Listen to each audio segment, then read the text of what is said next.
Biyahirit po tayo ngayong Lunes ng umaga. Yung sa kaliwang bahagi po, makikita natin ay papunta pong Makati City, habang sa kanan naman po ay papunta Monumento. Ayan, tingnan po natin yung sitwasyon po. Sa may Edsania Road po yan. At sa mga sandali po ito, magkabilang lanes po ay maluwag pa ang kalsada at tuloy-tuloy pa rin naman ang daloy ng mga sasakyan.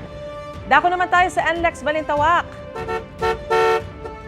Ayan po, nakikita po natin sa mga sandaling ito, maluwag din po yung kalsada, no? Medyo nagkakaroon lang ng bahagyang pagtitigil ang mga sasakyan dun sa may toll plaza dahil sa pagbabayad. Particular po dun sa lane na may cash ang pagbabayad po, no? Pero sa mga ibang mga toll booth, kung saan RFID ay tuloy-tuloy naman po ang daloy ng mga sasakyan.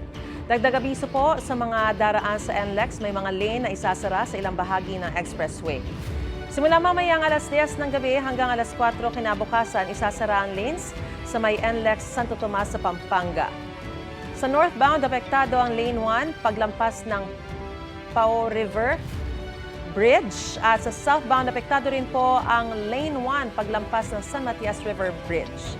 Mauulit ang lane closure hanggang sa April 25. Ayon sa NLEX Corporation, magkakaroon ng konstruksyon ang DPWH sa lugar para sa Santo Tomas Interchange. Mga kapuso, may side tip po tayo. Huwag kalimutan i-check ang glow baguettes bago bumiyahe. Yan po ang B for battery, L for lights, oil, water, brakes, air, gas, engine, tire, at self o sarili.